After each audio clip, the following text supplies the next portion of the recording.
Buenas tardes. Yo creo que es puntualidad inglesa la que tenemos esta tarde, son las 8. Y bienvenidos. Quiero dar las gracias antes de nada al Ayuntamiento por cedernos esta sala hoy más llena que de costumbre, afortunadamente. Darle las gracias por su presencia al concejal de Cultura, Tomás Valle. Dar las gracias también a los amigos que han venido de Madrid, en especial a acompañar a Ángeles, gente de la tele que tanto a veces llama la atención. María Escario, gracias por venir. Sonia Tercero, Javier Martín Domínguez. Gracias muy especiales a los alumnos del instituto que esta mañana dudaban si venían, si no venían. Os veo por allí detrás. Mil gracias por haber aceptado la invitación.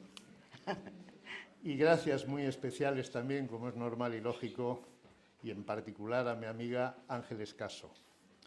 Gracias, Ángeles, por estar en Astorga y por obligarnos a pensar, a unos más que a otros, y seguro mucho más a los hombres que a las mujeres, que por toda España llenan librerías, salas como esta, bibliotecas, y es una suerte para los aquí reunidos asistir a la presentación hoy de tu último trabajo.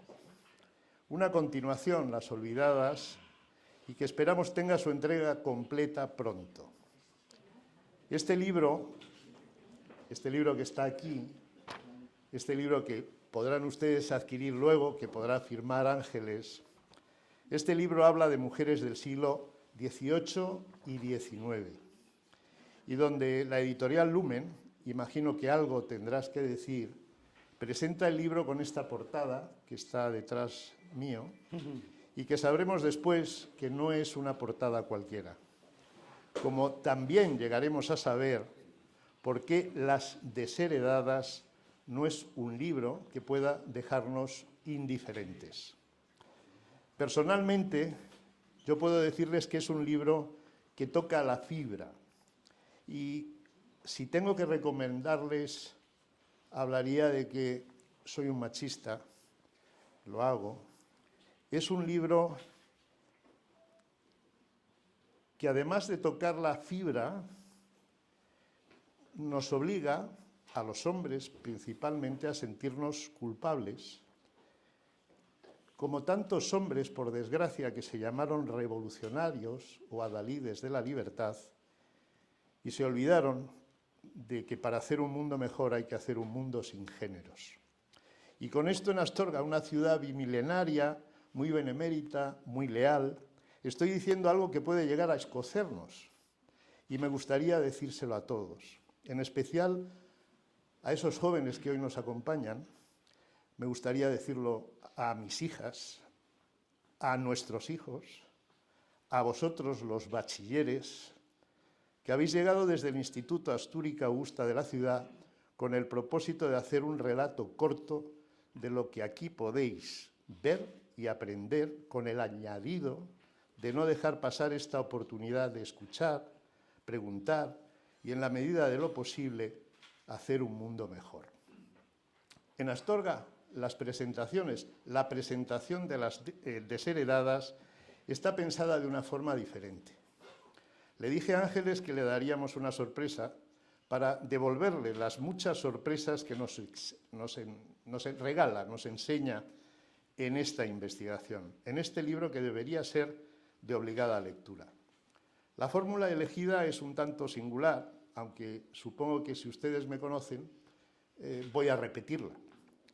No seré yo, esa es mi intención, quien haga las preguntas en este que finalmente será un coloquio abierto. Yo quiero que ustedes sean los que pregunten y dirán, bueno, pero no hemos leído el libro. No importa. Van a ser ustedes, aunque no lo hayan leído, y lo van a tener más fácil porque yo voy a darles algunas ideas.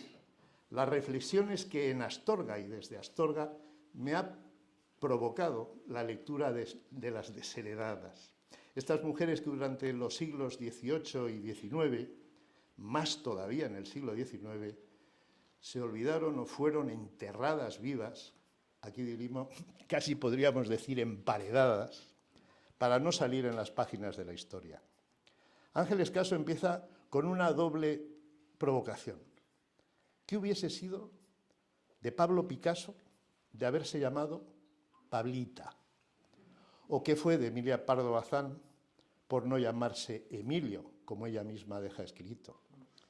Pueden imaginarse la respuesta mirando tan solo al callejero de nuestra ciudad.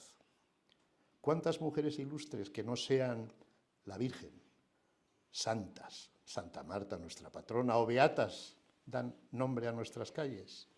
No las hubo. Y si las hubo, no pasaron más allá de los fogones y de la crianza de hijos, aunque la tradición también dice que eran los maragatos. Eran ellos quienes se metían en la cama después de no parir. A eso, por cierto, se le llama cobada. Los investigadores dicen rápidamente que solo son habladurías, pero hasta hoy nadie se lo ha reconocido en el callejero. Podíamos hablar de ellas, de las maragatas. No hay tampoco una calle, se llama maragatería, pero no hay ninguna calle de mujer.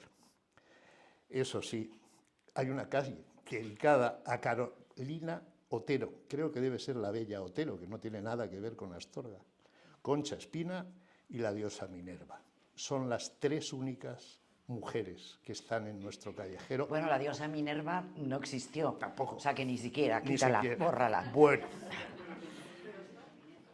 No hay, por lo menos, cuantas visitas puedan ustedes hacer en la página web de astorga.callejero.es.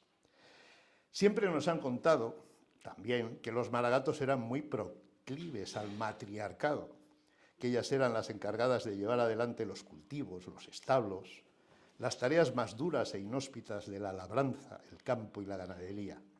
Hubo una conferencia del general Martínez Cabrera en Madrid, de principios del siglo XX, que podría ser muy bien prólogo de tu próximo libro. Ellas, las maragatas, eran el verdadero soporte familiar, porque los maridos arrieros daban tumbos de sol a sol por los caminos inhóspitos de España, en la que se ganaron, por cierto, los galones de ser los mejores correos y portadores de riquezas y bienes que entregaban de puerta a puerta. Ángeles Caso, en Las desheredadas, nos obliga a todos los hombres a caérsenos la cara de vergüenza. Y es mejor que también seamos maragatos del siglo XXI si queremos de una vez por todas sorprendernos y revelarnos ante los muchos detalles que no llegamos a ser capaces de distinguir en el mundo que vivimos. Seguimos quedándonos en la espuma, en las imágenes, en la paridad, y de verdad que me parece que es muy poco y es insuficiente. Hace casi 2 semanas, imagino que tendrán ustedes la memoria fresca, la princesa Leonor juraba la Constitución española, como hizo su padre 37 años antes. Ustedes, como yo, se hartarían de escuchar en las radios, en las televisiones, leer en los periódicos lo mucho que habíamos cambiado. Y claro que sí. Lo que más saltaba a la vista, donde había 2 hombres, un príncipe y un presidente del Congreso, había hoy una princesa y una presidenta.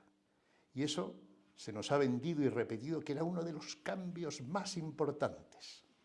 Siempre el más importante, naturalmente. Mentira, todo mentira. Por eso este libro es importante e incómodo para saber de historias y porque la historia se repite vergonzosamente. No se trata de ser más o menos monárquico, se trata solo de informar aunque escueza. Y el que informa tiene que saber o leer este libro. Esos cambios, los mismos de los que tanto presumían y repetían las crónicas, nacieron hace siglos en León. La primera reina de España, Reino de León, fue Urraca. Y la segunda, Isabel. Y la tercera y última, hasta que llegue Leonor, fue Juana. Y eso era, yo creo, el siglo XV. No, y luego está Isabel II. Isabel II. Bueno, en el XIX a la que... Hasta hoy. Sí. Y hay ahora, 4, bueno. en el siglo XIX. En el siglo XIX hasta hoy, bueno, ha pasado solo un siglo, pero es que nuestras reinas, como la futura reina de España, llegaron o llegarán a la jefatura del Estado porque no ha nacido varón. Así de claro. y así de incómodo para una España que sigue dándose de bruces con la que será siempre la inmensa tarea de traspasar los géneros. Artículo 56 de la Constitución. El varón, no ha cambiado tanto España, sigue teniendo prioridad para llegar a la jefatura del Estado. Ángeles Caso huye en las desheredadas de las primeras veces y hasta de los momentos históricos. A veces no le queda más remedio que decirlo. Y huye porque su libro quiere ser más que una fotografía del momento. Es mucho más, es como digo, el relato de una historia que no ha cambiado y da la impresión de que no quieren cambiar los hombres que han escrito y escriben el relato. Es un grito todavía con la esperanza de buscar salidas en lo cotidiano, salidas que se demuestran andando sin necesidad de quedarse solo en los brindis, en las burbujas. Ellas, las mujeres del siglo XVIII y XIX, eran suplantadas, ignoradas, ninguneadas. Los adjetivos son todavía peores, pero se los dejo a Ángeles. Y los resultados de juzgado de guardia.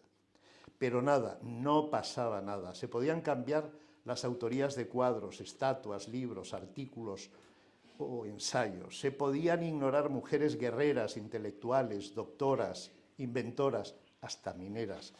Se podían ignorar a las maragatas. Suplantaciones mil. Y eso si podía llegar a educarse, pintar sin las manos atadas, por falta de educación, como poéticamente, como escandalosamente descubre y denuncia Ángeles Caso. Sí, zancadillas todas, pero hasta hoy, hasta para evitar que un nombre de mujer pueda empañar el éxito de ventas de una historia tan nuestra, tan de hoy como Harry Potter. Todo vale, menos dejar de ser madres, como ha pasado siempre. El privilegio exclusivo de la mujer, que puede molestar al hombre y donde la historia, la religión, la clase social o la costumbre no han dejado también de marcar las diferencias. Me explico. Desde que el mundo es mundo, el hombre es y quiere ser muy hombre. Y ser muy hombre y demostrarlo es algo que al parecer no está siempre al alcance de todos los mortales. Les contaré una anécdota personal. Hace 27 años, mi hija llegó a este mundo. Su bisabuela materna le dijo a mi esposa: esta niña se parece muchísimo a su papá. Y mi esposa no tardó ni un minuto en responder, con esa retranca propia quizás de esos catalanes que hoy vemos tan lejos: ah, abuelita, ¿tú conoces a su padre? Bueno, como ustedes, la respuesta fue la carcajada. Pero independientemente de que cada vez más en este siglo XXI todo es posible, la respuesta dejaría perplejo a más de un hombre con ínfulas incorporadas.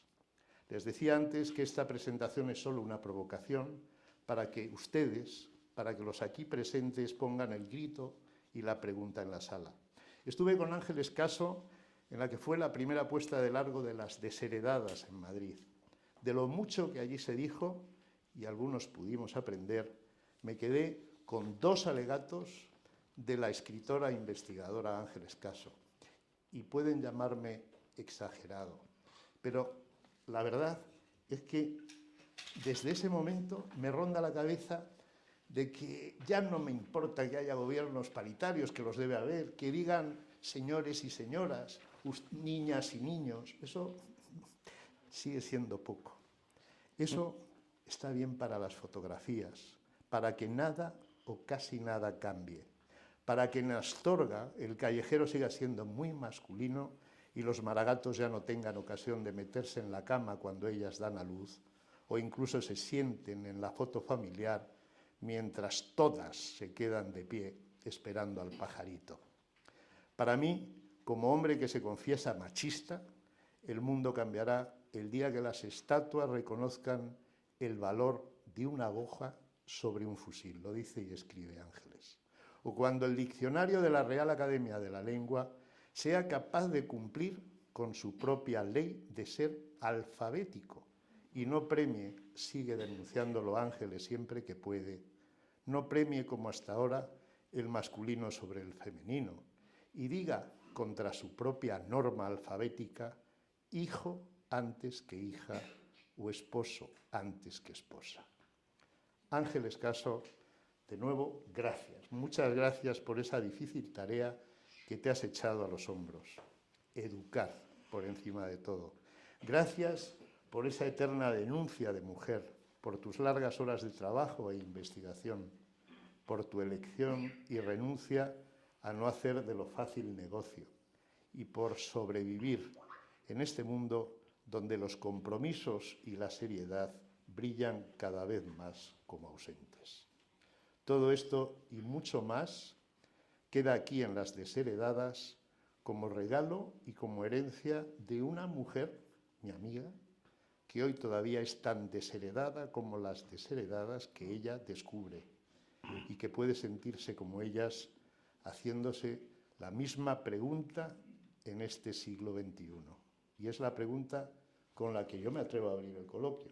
Te dejaré hablar primero, pero ¿te imaginas? Igual me pongo a llorar antes No, de hablar. no llores. Pero ¿te imaginas que hubiera sido de ti si en vez de Ángel Escaso hubiera sido Ángel Caso?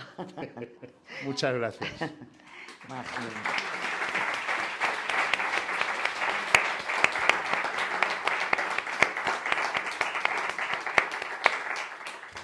Bueno, es mi amigo y se nota, ¿eh? Muchísimas gracias, Magí, muchas gracias al Ayuntamiento por prestar esta biblioteca y a todas las personas que habéis venido.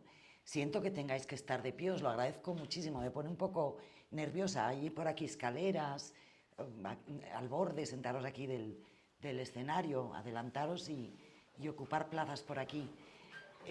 Muchas gracias, de verdad. ¿Qué me has preguntado? Que se me ha olvidado. No, pero igual haz una pequeña... No, si quieres, hablamos de la portada. Portada, Hiciste una mención a la portada, porque tiene su interés esta portada, ¿no? Porque ejemplifica muy bien algo... ¿Me oís bien? Sí, ¿no? Algo que ha pasado con otras muchas pintoras. Sabéis que el relato tradicional de la historia del arte, yo soy historiadora del arte, estudié historia, me especialicé los 2 años finales de la carrera en Historia del Arte y Musicología, y el relato habitual es un relato completamente androcéntrico, centrado en las figuras de hombres. No ha habido mujeres en la historia del arte, ¿eh? De hecho, se sigue estudiando en muchos lugares, en las facultades de Bellas Artes, incluso como manual de Historia del Arte, el Gombrich. Ernest Gombrich fue un profesor de origen austriaco, pero que daba clases, no sé si en Oxford o en Cambridge, que escribió en el año 1950, el primer manual de historia del arte que recogía en 900 páginas toda la historia del arte, desde la prehistoria hasta el momento contemporáneo. En esas 900 páginas que se siguen reeditando y reeditando y reeditando y estudiando a día de hoy como manual básico, no hay ni una sola mujer, ni una, ni antigua ni contemporánea al señor Gombrich, ¿no? Algo que ya en su momento era mentira, pero que ahora, tantos años después, es una mentira mucho más grande. Pero esa mentira se ha construido a veces por pura inercia y a veces de manera voluntaria, como ocurre en este caso. Esto es, bueno, es un montaje que ha hecho la diseñadora sobre un cuadro que está en el Metropolitan Museum de Nueva York. Vale, el Metropolitan compró el Met, como se suele decir, compró este cuadro a principios del siglo XX, pagó una fortuna, era un cuadro que no tenía firma, pero se consideró que su autor era Jacques-Louis David, el gran pintor de la Revolución Francesa. Entonces estuvo expuesto durante décadas como obra de Jacques-Louis David, una gran compra del Met, ¿no? Y en tiempos recientes, ya en la segunda mitad del siglo XX, algún experto empezó a dudar de la autoría, ¿no? Al final lo que se descubrió es que era obra de una pintora, Marie-Denise Villet, que expuso este cuadro en el salón que se celebraba todos los años en París. En el año, no me acuerdo de memoria si es 1800 o 1801. Entonces, bueno, yo le sugerí esta portada a la editorial precisamente porque en ella se ejemplifica ese proceso de desheredar a las mujeres, de desposeerlas de sus propiedades, ¿no? De sus creaciones, que hubo y que sigue habiendo a día de hoy y que además nos afecta a todas. Y eso es algo que a mí me preocupa especialmente y quiero dirigirme sobre todo a la gente joven que habéis venido, ¿no? Porque vosotras y vosotros, igual que yo, igual que supongo que toda la gente que está aquí, hemos estudiado esta historia que nos cuenta que todo lo han protagonizado los varones, el género masculino, ¿eh? Todas las cosas importantes que han sucedido en el mundo desde que el mundo existe tienen nombre de hombre. Las buenas y las malas también, pero todo está protagonizado por los hombres.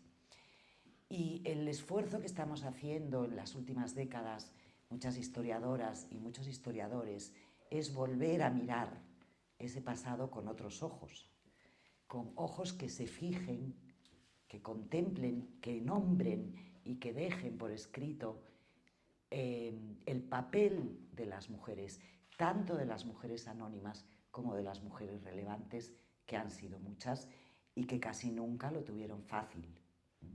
El patriarcado comenzó seguramente en Mesopotamia hace 5.000, 6.000 años, más o menos fue un proceso lento, más o menos es el momento en el que se empiezan a construir los estados, se empiezan a construir los imperios, y lo que hay detrás del patriarcado, por todo lo que se ha podido estudiar en estas últimas décadas, tiene que ver con la propiedad privada que nace ahí, porque antes de eso, en lo que solemos llamar prehistoria, las sociedades de cazadores-recolectores, no parece que haya habido nunca un matriarcado, pero sí que eran mucho más igualitarias, por lo que sabemos.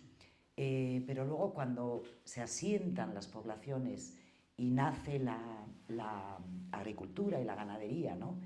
Y la gente empieza a vivir en el mismo sitio y eso empieza a hacerse cada vez más grande y más grande el pueblo y empieza a haber excedentes de producción y entonces hay un señor y una señora que tienen unas tierras y tienen más tierras que los demás o tienen mejor clima o tienen mejores condiciones y cosechan más que los otros, empiezan a ser más que los otros y de ahí empieza a surgir la propiedad privada, los estados, los imperios y probablemente el patriarcado. ¿Por qué? Creo que Magina ha hecho alguna alusión en algún momento, ¿no?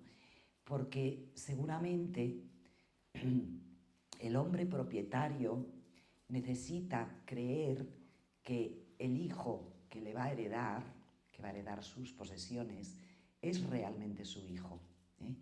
Y a partir de ahí, muy lentamente, por lo que sabemos a día de hoy, comienza el ansia y la necesidad de controlar el cuerpo y la mente de las mujeres, para que los hombres puedan asegurarse de que su herencia va realmente a su descendencia y no a la descendencia de otro, ¿no? O sea, fijaros, y esto lo sabemos porque se ve, está estudiado, cómo entre el 6.000, el 5.000, acercándose hacia el 4.000 antes de Cristo, en esta época, en Mesopotamia, en los imperios de Sumeria, de Babilonia, de Akkad, etc., los templos dedicados durante centenares y centenares de años a diosas, a medida que las ciudades van expandiéndose y que los imperios que surgen ahí van asentándose, esos templos van convirtiéndose en templos dedicados a dioses. Les quitan el nombre a las diosas y se los dan a los dioses. Y las diosas van lentamente desapareciendo. Todavía llegan como herencia hasta la cultura romana, pero ya como personajes muy secundarios, cuando sabemos que antes de eso las divinidades principales de los panteones de ese territorio de Mesopotamia y del creciente fértil o incluso de Egipto, donde nacen las civilizaciones de las que todavía somos herederos, las divinidades principales eran femeninas. Y luego hay este proceso de cambio muy lento, no creamos que esto surgió de un día para otro, pero que coincide con ese momento de nacimiento de la propiedad privada y todo lo que esto conlleva, ¿no? Nacimiento de, como os digo, de los imperios, de los ejércitos, de la esclavitud, etcétera, etcétera, etcétera, ¿no? Y también de cosas maravillosas como la escritura, por ejemplo.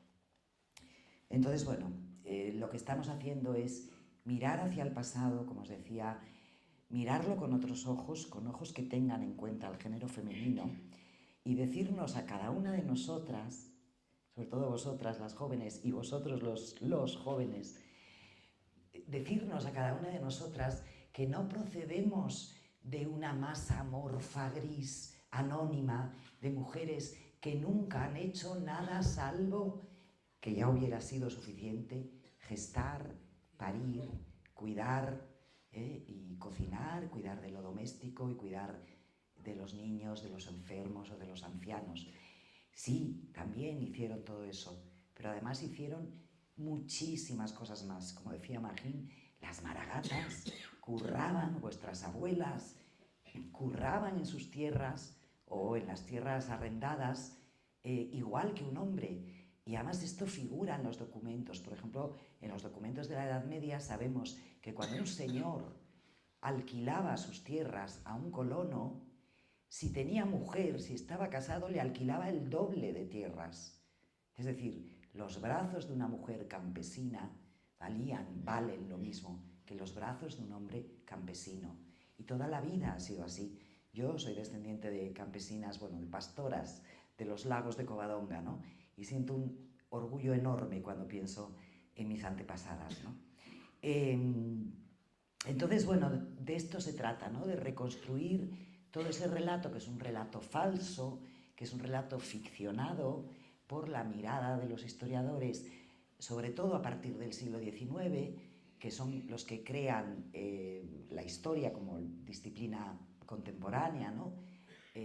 La disciplina académica de la historia general y de las historias en cada una de sus especialidades, y ese siglo que fue, creo que el más patriarcal de todos, por lo menos los que ha conocido eso que llamamos la civilización occidental, pues con esos hombres que eran muy sabios y a los que les debemos muchas cosas, pero que también eran muy misóginos, construyeron este relato totalmente androcéntrico, dejando fuera por completo, sin nombrar a la mitad de la población humana.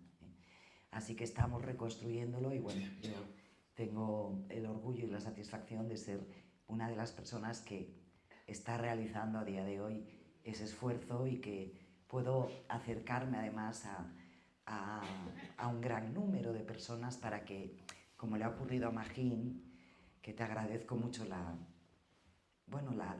valentía, Magín, ¿no? De reconocer que este libro te ha hecho cuestionarte cosas, ¿no?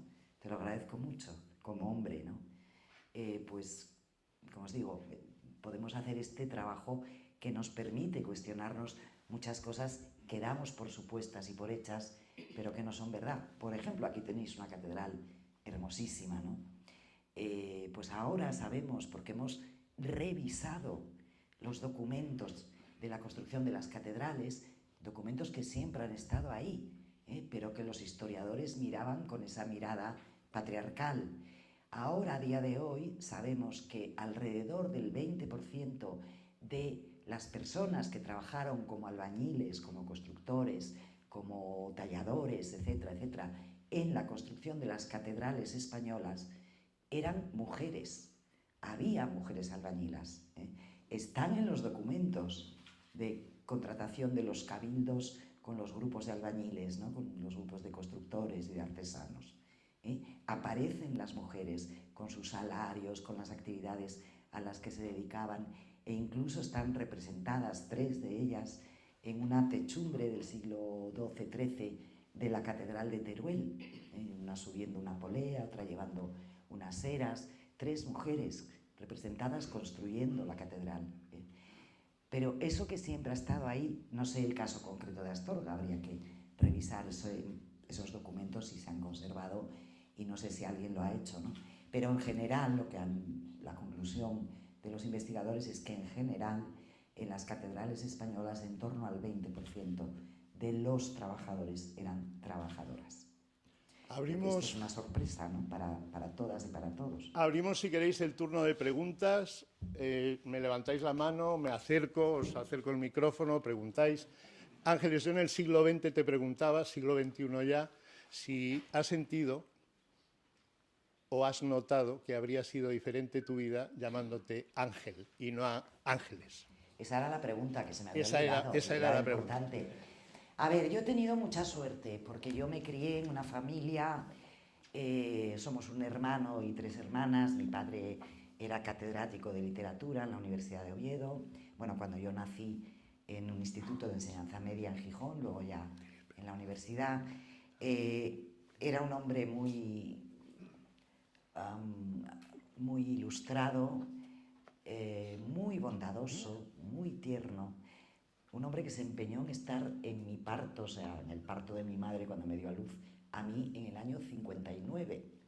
Imaginaros cómo era mi padre de adelantado, ¿no? Y que nos llevaba al parque a sus hijos los fines de semana para que mi madre pudiera descansar.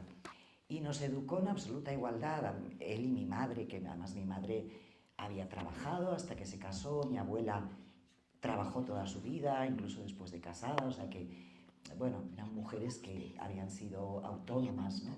Entonces nos educaron igual, exactamente igual a mi hermano y a las 3 hermanas, ¿no? Nos dieron los mismos derechos, los mismos deberes, nos hicieron, desde pequeños nos enseñaron a confiar en nosotros mismos y en nuestras capacidades, ¿no?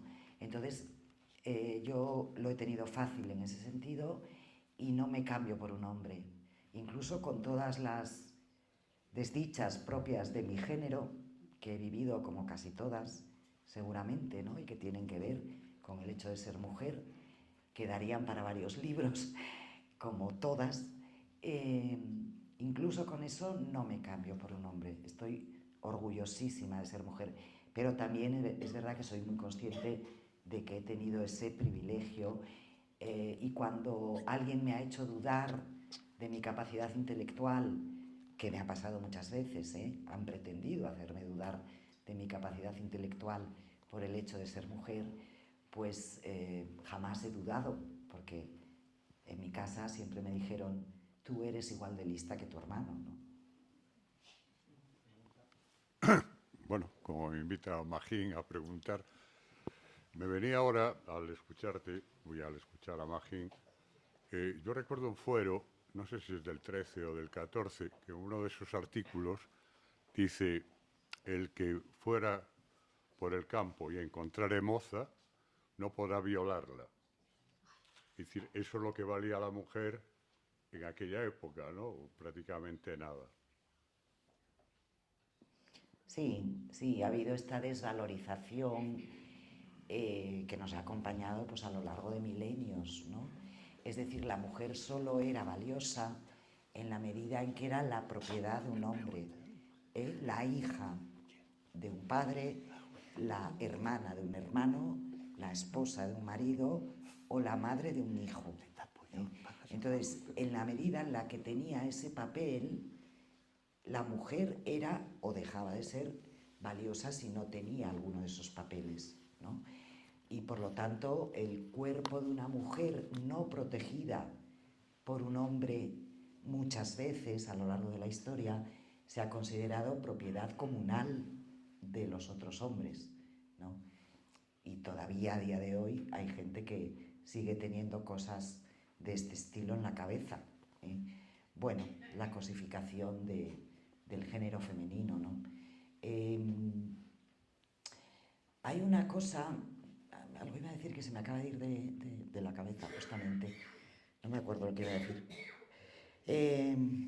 Bueno, estamos en esto, pero yo creo que las chicas jóvenes, me encanta mirar a esta niña que está aquí sentada, porque espero que una charla como esta te ayude en la vida. Bueno, ya las demás, que estáis por ahí. Yo creo que las chicas jóvenes tienen ya muy claro que son dueñas absolutas de su cuerpo y de su mente. Ah, ya sé lo que iba a decir. Una de las cosas que yo cuento en este libro, que aludía Magín a ello, es, bueno, sabemos que la Revolución Francesa trastocó por completo la historia del mundo occidental, ¿no? Cambió por completo el sistema en el que vivíamos, enfrentó a las monarquías absolutistas y a una forma de sociedad que llevaba durando muchísimos siglos, y que era absolutamente jerárquica y clasista, ¿no? Tú no eras nadie en la vida salvo que nacieras en una familia privilegiada, con tus títulos nobiliarios, etcétera, etcétera, ¿no? Y de repente llegó esta masa de burgueses y dijo, no, no, nosotros también somos alguien, porque somos gente ilustrada, somos inteligentes, hemos estudiado, podemos ejercer las profesiones de prestigio, podemos tener dinero, podemos ser importantes y relevantes y vivir en grandes palacios, como la aristocracia. Y se inventaron este nuevo régimen que todavía a día de hoy llamamos las democracias liberales, ¿no? Las democracias burguesas, cuando hablamos del siglo XIX. Y hubo muchas mujeres, yo les dedico un capítulo, que los acompañaron a los revolucionarios en el proceso de la Revolución Francesa. En 1789 las mujeres protagonizaron el alzamiento contra la monarquía absolutista. Y algunas escenas en particular las protagonizaron ellas casi en exclusiva. Pero desde el principio los revolucionarios las dejaron fuera de juego. Empezaron a debatir, cuando empezaron a debatir sobre el nuevo régimen que estaban constituyendo, pues gentes como Marat, en fin, todos los revolucionarios cuyos nombres nos vengan a la cabeza, Robespierre, Danton, compañía, decían, las mujeres no necesitan tener derechos políticos porque están representadas por sus maridos. Y las colocaron en el mismo lugar, las equipararon con los menores de edad y los discapacitados. Cuando digo que las equipararon, no digo solo teóricamente, las equipararon en las leyes. El Código Civil de Napoleón, que fue imitado después en toda Europa, nos pone a las mujeres, al género femenino, en los mismos apartados en los que pone a los menores de edad y a los discapacitados. Es decir, estamos fuera, no somos entes políticos, no somos entes éticos o morales, somos propiedad de un hombre, éramos, ¿no? Pero esto ha perdurado hasta el día de hoy, ¿no? En el discurso, es decir, tiene unas raíces tan profundas esta mirada patriarcal y estos conceptos patriarcales, ¿no? Que todavía a día de hoy en muchas mentes perduran, y a veces perduran incluso sin que seamos muy conscientes de ello, ¿no? Pero está ahí, porque todo esto lo hemos mamado en todo lo que nos rodea desde que nacimos, ¿no? Ángeles, a mí me gustaría preguntarte, no sé si... ¿Sí? ¿Se oye? Me gustaría preguntarte por algo que surgió en la presentación de tu libro en Madrid, en la que yo también estuve, como Magín. Como veis, tengo club de fans que me van acompañando de presentación en presentación. Y que surgió a raíz de una anécdota que contó Carmen Calvo, ¿te acuerdas? Con su nieta, un libro de texto, su nieto, no me acuerdo muy bien qué fue, pero a raíz de aquello surgió un tema importantísimo. Y algo que es muy grave en este olvido de las mujeres es que, bueno, muchas mujeres como tú estáis sacando a la luz, estáis visibilizando a todas estas mujeres olvidadas, desheredadas, yo diría también silenciadas, voluntariamente borradas, como lo queráis llamar.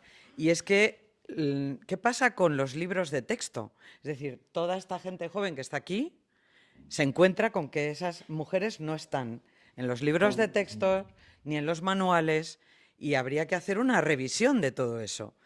¿De qué vale? Perdona, vale de mucho el trabajo que hacéis vosotras, pero si luego resulta que en las escuelas eso no está, en los libros de texto, ¿tú ves posible hacer una revisión de todo eso, Ángeles? Ella es María Escario, habréis reconocido su voz, club de fans, y que ha hecho este trabajo durante muchos años desde Televisión Española con las deportistas.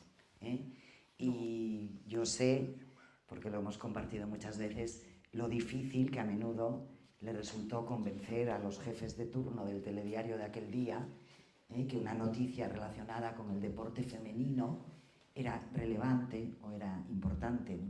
El fútbol femenino, que ahora se ha puesto tan de moda, con razón, por ejemplo, le debe mucho a María Escario. O sea que, gracias María. Entonces, bueno, la pregunta es muy importante, María. Sí, Carmen Calvo contó algo, yo también conté una anécdota que la estoy contando mucho estos días. Sí, lo de Colón. Yo tengo una sobrina, bueno, tengo 5 sobrinos nietos que acaba de nacer el quinto, que me tiene la cabeza frita, y María, que tiene 10 años, este verano yo estaba haciendo los deberes con ella y estaba trabajando sobre Cristóbal Colón. Y según su libro, una niña de 10 años, a día de hoy, yo creo que casi todos, espero que todos los que estamos en esta sala, sabemos que el primer viaje de Colón a América lo pagó la gran Isabel la Católica, que fue un personaje extraordinario en la historia de España, con sus sombras, por supuesto, pero como todo el mundo, pero una mujer con una inteligencia política y una capacidad de ver de ver lo que, de definir, ¿no?, lo que debía ser un Estado moderno, que la tuvo muy poca gente. Bueno, en cualquier caso, sabemos que fue ella quien aportó la financiación para las famosas carabelas de Colón, ¿no? Pues según el libro que estudia mi sobrina nieta de 10 años, fue el rey quien pagó el primer viaje de Colón. Es decir, no solo no hemos incorporado a las mujeres, pero no solo los nombres de las mujeres, María, es que hay un relato de la vida, de todos los seres de la historia, presidido y protagonizado una y otra vez por lo que el género masculino ha hecho y empujando siempre al olvido lo que ha hecho el género femenino, ¿no? Además, no hay nombres relevantes y los dos que había en este país que siempre se han respetado, Isabel la Católica y Santa Teresa, ahora yo acabo de descubrir Isabel en el libro de mi sobrina borrada y Santa Teresa ya no la estudian tampoco.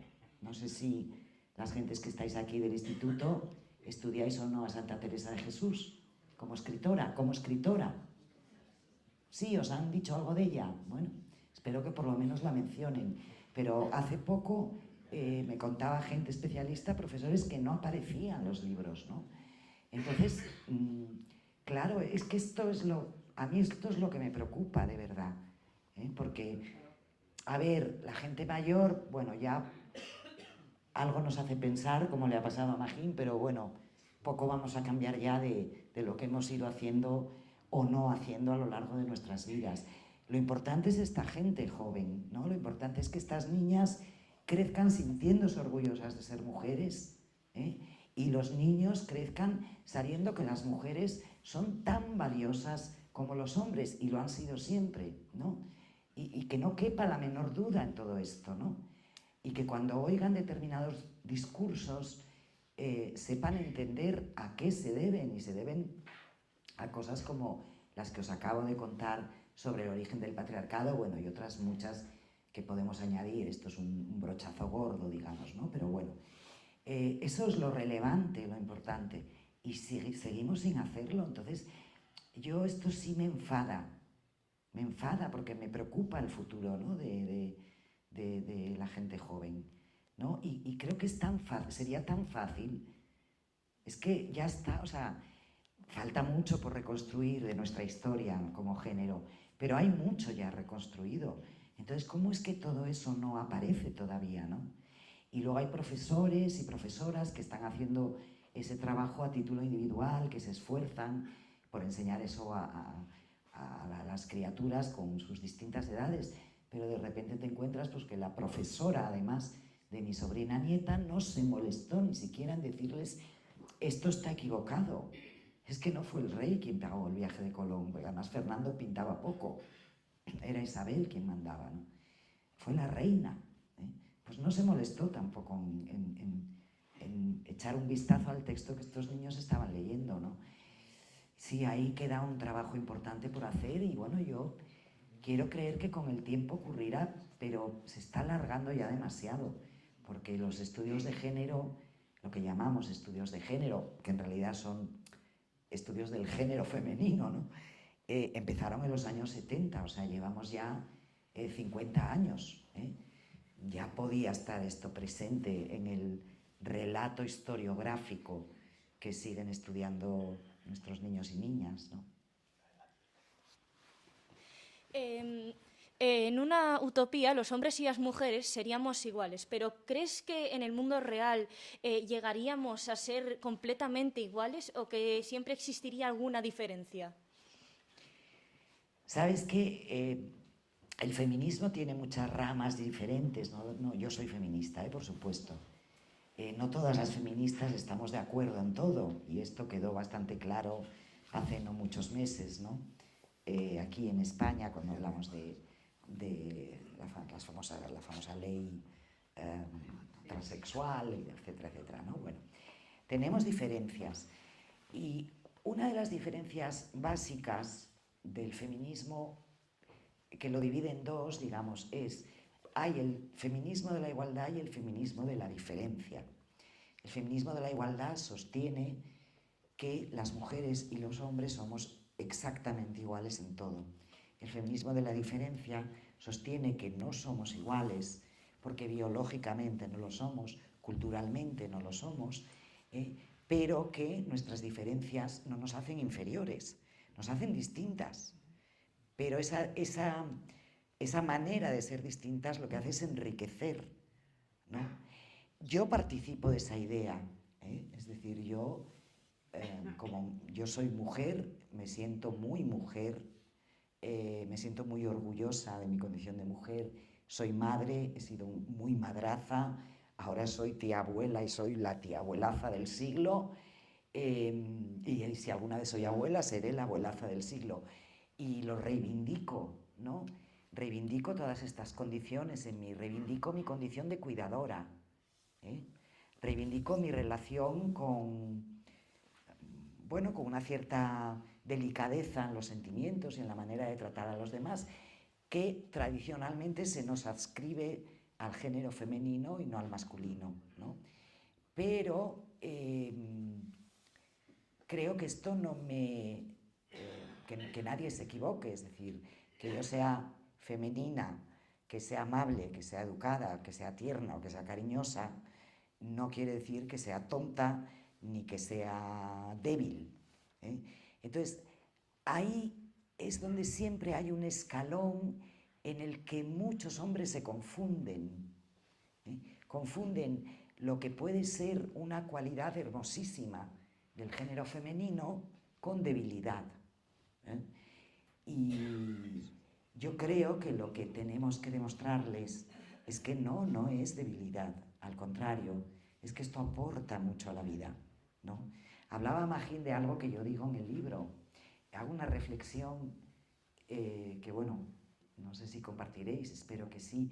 Cuento la historia de la vacuna, de cómo nacen las vacunas, ¿no?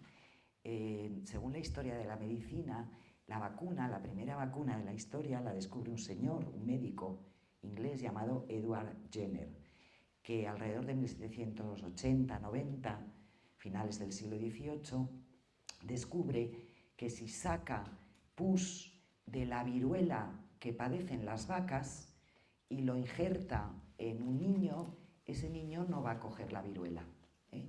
Entonces, este es el descubridor de la primera vacuna de la historia, y si miráis en Wikipedia, Edward Jenner lo llaman el padre de la inmunología y dicen que es el hombre que más vidas ha salvado en la historia de la humanidad, porque descubrió esto extraordinario que fue la vacuna. Primero la de la viruela, que entonces era una enfermedad terrible, y después todas las demás que vinieron como consecuencia de ese primer descubrimiento, ¿no?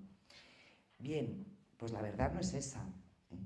La verdad es que en 1710, 80 años antes, una señora llamada Lady Mary Montagu viajó a Constantinopla con su marido, que era el embajador inglés. Y bueno, Constantinopla, yo lo llamo Constantinopla, ahora es Estambul, pero me sigue saliendo Constantinopla. Entonces se llamaba todavía Constantinopla, era el Imperio Otomano. Viajó a Constantinopla.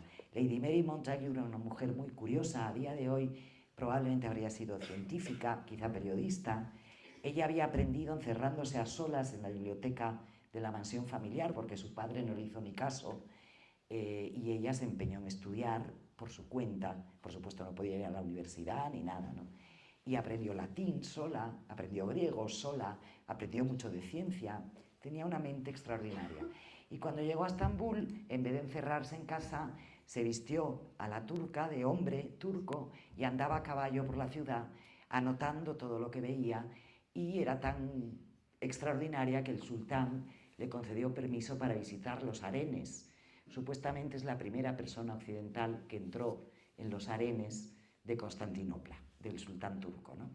Y entonces ella, su hermano había muerto de viruela, y eso le había causado un dolor terrible, y ella había tenido viruela y tenía eso que se decía la cara marcada de viruelas, que pasaba mucho, que dejaba las marcas de las pústulas. Y ella se da cuenta de que en Constantinopla no hay epidemias de viruela, indaga. Y entonces le dicen que hay una costumbre. Hay unas ancianas, mujeres, que con sus agujas de coser o de bordar sacan pus de las pústulas de alguien que tenga una versión leve de la viruela, porque ya allí solo había versión leve de la viruela, y la meten en una cáscara de nuez y van a las casas donde hay niños y van cogiendo con la aguja ese pus y van pinchando a los niños por distintas partes del cuerpo. Lady Mary Montagu lo llama el injerto y se lo hace a su hijo de 4 años y a su hija que nace en Constantinopla cuando la niña tiene unos meses. Llama a una de estas ancianas y le pide que le haga esto a sus hijos. Y cuando vuelve a Londres, el médico de la embajada, ella le dice al médico que tiene que asistir a esto para que él vea cómo se hace, ¿no? Entonces, cuando vuelve a Londres en 1720, estalla una gran epidemia de viruela y ella y su amiga, la princesa de Gales, del momento, convencen al rey para hacer un experimento. Cogen a 4 condenados a muerte de la prisión de Newgate y les dicen, os vamos a hacer esto. Si os dejáis y no os contagiáis de la viruela, quedáis libres. No os ejecutamos y os soltamos. Bueno, claro, dijeron que sí, obviamente. Entonces el médico que había asistido en Constantinopla a esto les hace el injerto, y la viruela arrasa la prisión de Newgate y estos 4 hombres sobreviven. Y a partir de ahí se empieza a injertar a todos los niños de la alta clase social británica, de ahí pasa a Francia, pasa a Rusia, se va extendiendo por el continente europeo entre las clases privilegiadas y de mentalidad más abierta. Y 80 años después, como os digo, Edward Jenner hace este experimento. Entonces, él no es el descubridor de la vacuna. La vacuna probablemente venía de China, probablemente, no se sabe, de varios siglos atrás. Pero sí se sabe cómo llega a Europa y llega a través de una mujer que a su vez la coge de las mujeres turcas. Y lo que yo digo en el libro, creo que es a lo que se refería Magín, es que el mundo está lleno de estatuas, el mundo, de estatuas de hombres enarbolando una espada, y yo no he visto nunca una estatua a una mujer con una aguja en la mano. Y la aguja nos ha salvado de la viruela y de tantas otras enfermedades, pero además ha cubierto a nuestros cuerpos del frío, ha protegido a nuestros bebés, ha tapado a nuestros muertos antes de enterrarlos, ha hecho los espacios en los que vivimos más cómodos, ¿no? Pero ha sido siempre propiedad de las mujeres.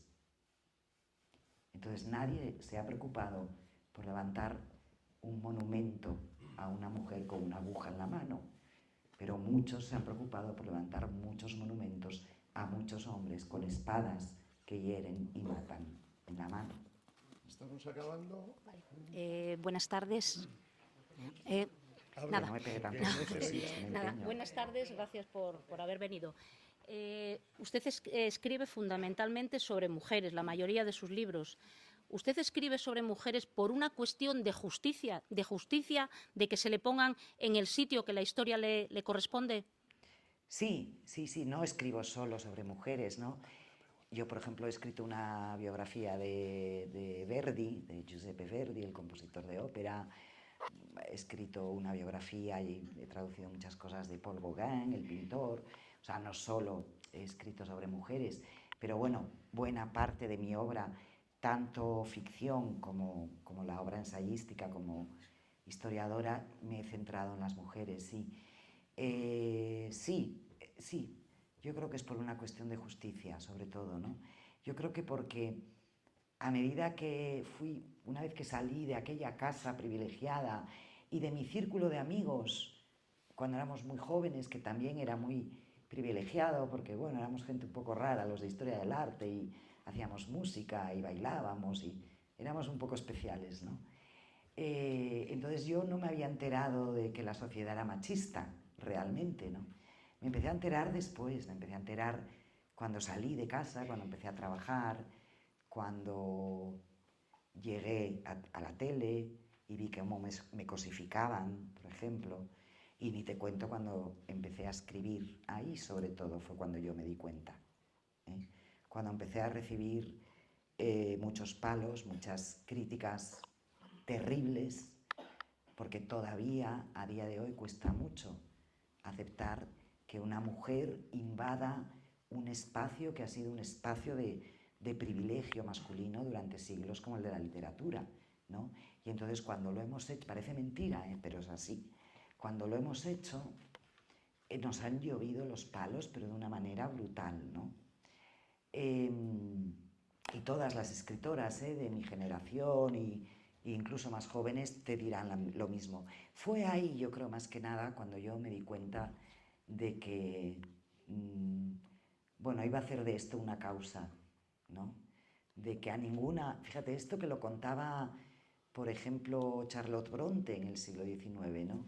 Cuando publicó, ella y sus hermanas, publicaron con seudónimos masculinos, y Charlotte Bronte explicó que era porque no querían ser juzgadas como mujeres, bueno, aparte de porque se jugaban el prestigio y la virtud, ¿no?, propia y de la familia, pero también porque no querían ser juzgadas como mujeres, sino como autores, ¿no?, sin género. Pues fíjate, o sea, un siglo y medio después, 100 y pico años después, seguimos igual, ¿no? Y sí, yo creo que ahí, sobre todo cuando empecé a escribir y me di cuenta de los palos que me llovían por ser mujer y atreverme a algo semejante, cuando dije, pues ahora me voy a atrever más que nunca, ¿no? Sí, es una cuestión de justicia y que quiero dejarles otro mundo mejor a las niñas que vienen detrás y a los chicos también, porque yo, fíjate, creo que el feminismo no les quita privilegios a los hombres, todo lo contrario. O sea, el feminismo les da muchas ventajas a los hombres. ¿De verdad que los hombres, todos los hombres del mundo, quieren seguir enarbolando la espada? ¿De verdad quieren seguir siendo siempre, perpetuamente, el macho dominante, el que manda, el que controla, el que tiene toda la responsabilidad, puesto que tiene todo el poder, el que tiene que ser duro, los niños no lloran, el que tiene que ser insensible? ¿De verdad los hombres, los chicos jóvenes, quieren seguir siendo eso? Yo quiero creer que no. Yo quiero creer que hay muchos chicos que seguramente se benefician del hecho de que el feminismo les cubra también a ellos y les diga, no, tú puedes ser muy hombre, es más, probablemente vas a ser mucho más hombre que otros muchos, siendo enormemente sensible, llorando, siendo tímido, si no te gusta el fútbol, no pasa nada, eres hombre igual, ¿no? Entonces, bueno, yo creo que el feminismo en realidad es una lucha por los derechos humanos de los dos géneros. Vamos a acabar, Ángeles, precisamente con esos jóvenes a los que invitábamos muy especialmente. Al final, ellos también te van a hacer alguna pregunta y con ello yo creo que vamos a intentar acabar. Son cerca de las 9, hemos estado una hora, tú sabrás si quieres seguir más, pero damos la palabra. Te quería preguntar cómo hacemos para que las niñas hoy en día entiendan que son capaces de todo lo que pueden, porque cuando un hombre quiere pensar en grande, se le llama decidido, ambicioso, pero cuando una mujer quiere pensar en grande, se le llama delirante, loca. ¿Cómo hacemos para que la sociedad en general entienda que esas niñas pueden, que no son delirantes y, más importante, que las niñas en sí sepan que son capaces? ¿Qué años tienes, perdona? 17. 17. ¿Y todavía lo vives así? ¿Todavía ves esto en tu entorno? Sí. Pues es desolador, es desolador. ¿Cómo hacemos? Pues esto, ¿no? Reuniéndonos mucho, hablando mucho de esto, contándonoslo mucho los unos a los otros, presionando socialmente para que esto impregne todo, ¿no?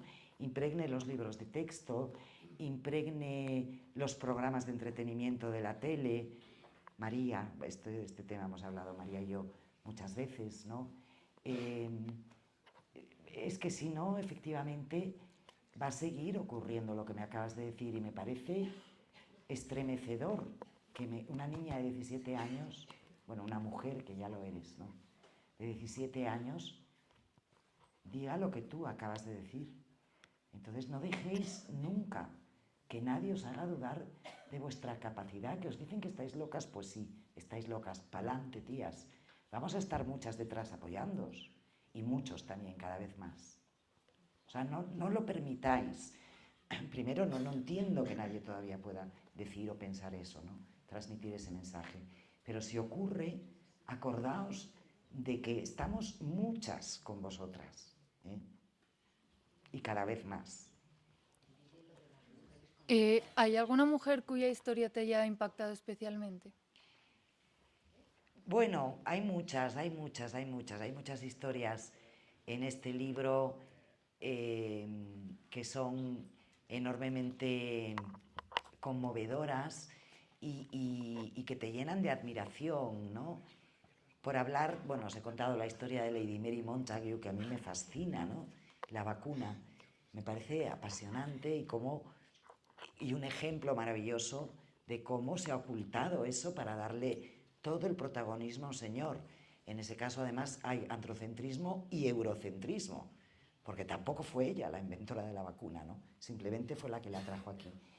Pero bueno, pues por ejemplo, por hablar de una española, Emilia Pardo Bazán, que encabeza el libro con una frase que ella dijo de qué distinta sería mi vida, qué distinta habría sido mi vida si en mi tarjeta, en esa época la gente tenían tarjetas de visita y cuando iban a casa de alguien y tal, pues iban dejando la tarjeta, ¿no? O sea, qué distinta habría sido mi vida si en mi tarjeta pusiera Emilio en lugar de Emilia.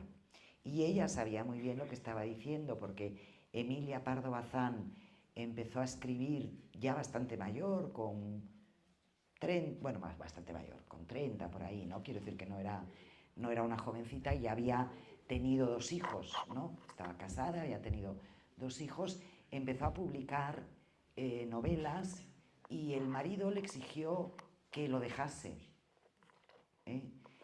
Y le dijo, hombre, Emilia, que escribas unos versos, pues igual no está mal, pero ya que te pongas a escribir novelas y ensayos y tal, esto ya es otra cosa. Y ella le dijo a su marido, no lo voy a dejar. Y se separó. Estamos hablando de 1870 y tantos, 80, cuando nadie se separaba. Se separó de su marido para seguir escribiendo, ¿no? Y tuvo que soportar insultos, incluso de amigos o de gentes que ella creía que eran sus amigos y que decían cosas horribles sobre ella, ¿no? Que la ponían verde cada vez que publicaba un libro, que la insultaban cuando se escribían los unos a los otros, y ahora conocemos esas cartas y sabemos las cosas que decían sobre ella.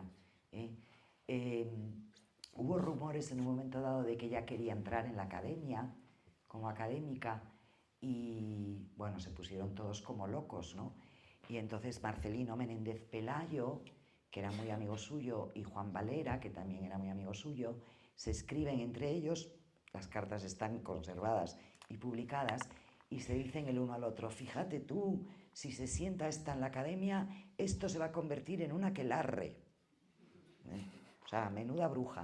Y Clarín escritor al que yo admiro muchísimo, porque además, bueno, pues es de Oviedo, yo nací en Gijón, pero me crié en Oviedo, le dijo ay, por Dios, bueno, luego os lo diré, a otro amigo escritor, la llamó, con perdón, bueno, no voy a decir la palabra porque es tan fea, esa palabra de 4 letras que es el máximo insulto que se le puede decir a una mujer, ¿no? Porque se atrevía doña Emilia a quizás insinuar que a lo mejor las puertas de la academia se podían abrir para una mujer por primera vez, ¿no? Por supuesto no se abrieron. Ella se autoproclamó con mucha sorna en un artículo candidata perpetua a la academia en nombre de todas las mujeres de España y murió sin ser académica, pero es que la academia tardó 100 años en elegir a una mujer como académica, ¿no?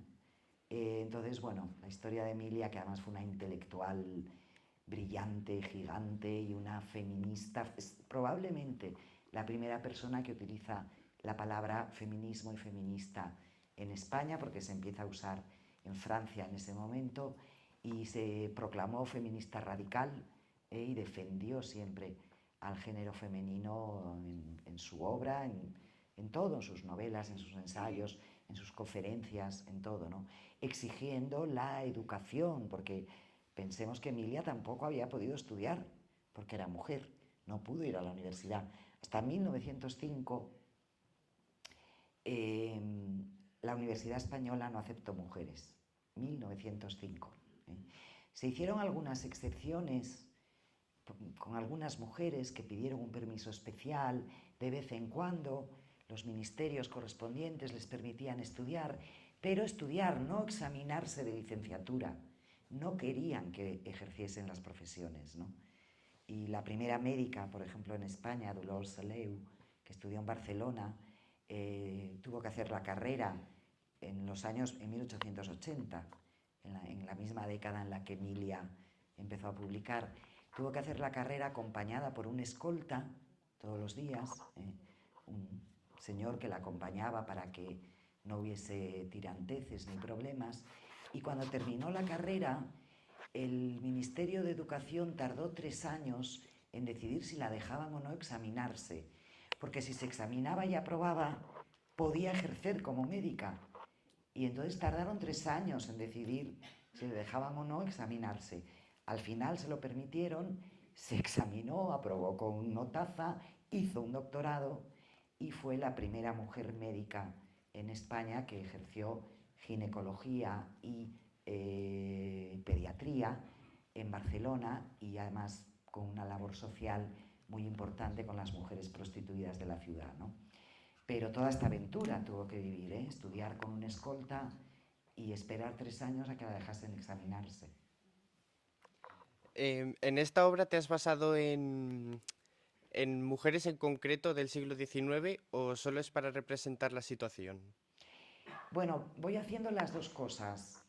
Es decir, yo lo que hago, como en la obra anterior, en Las Olvidadas, es lo que yo llamo la reconstrucción de nuestra genealogía cultural, ¿no? Entonces, hablo de escritoras, de filósofas, de científicas, de artistas, de pintoras, de escultoras.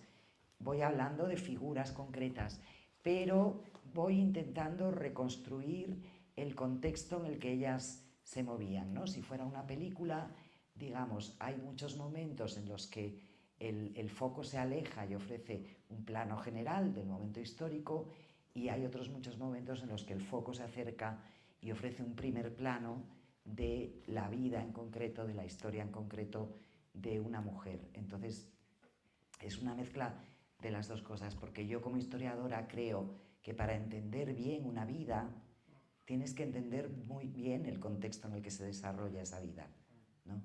Entonces, procuro mezclar el plano amplio y el plano corto, ¿no? Y el primer plano. Teniendo en cuenta esa dificultad de rastreo que has dicho antes de las mujeres históricas, ¿cómo plantearías las investigaciones y cuál consideras que es el punto de partida? Bueno, la dificultad de rastreo va siendo cada vez menor, hay que decirlo, para la gente que investiga metiéndose en los archivos, a buscar documentos, etc., ¿no? Entonces, cada vez sabemos más, cada vez tenemos más datos, cada vez conocemos más nombres. Hemos recuperado muchos cuadros robados, como este de Maurice Denis Villet, pero este es un caso, hay muchísimos. En el Prado, por ejemplo, ha habido siempre, desde que se fundó el Prado, que lo funda una mujer, una reina, la esposa de Fernando VII, la tercera esposa, Isabel de Braganza, la tercera esposa de Fernando VII, es la que tiene la idea de juntar las colecciones reales en un edificio y habla con Goya y se pone en marcha, ¿no? Luego la pobre muere dando a luz, que les pasaba mucho a las mujeres antes de que se inaugure el museo. Entonces, hemos recuperado a muchas del Prado, estaba contando, tuvo durante, bueno, pues eso desde 1820, me parece que se inaugura, 21, 20, por ahí, 21, 22, 1820, hizo 100 años hace poco. Tuvo expuestos una serie de cuadros de la época de Felipe II, del propio Felipe II, de dos de sus mujeres, de su hijo el príncipe Baltasar Carlos, de sus hijas, tal, como cuadros de los pintores oficiales de aquella época, de la corte de Felipe II, ¿no? Alonso Sánchez Coello, Juan Pantoja de la Cruz. Y en estas últimas 2-3 décadas han tenido que quitar las cartelas son esos cartelitos pequeños, ¿no?, que están en los museos acompañando a los cuadros, se llaman cartelas. Han tenido que quitar las cartelas y cambiarlas y devolverle esos cuadros a su autora, a su propietaria, que fue una pintora, Sofonis Vanguisola, que vivió 13 años en la corte de Felipe II, retratando a toda la familia, pero luego su nombre fue borrado y su obra saqueada y robada.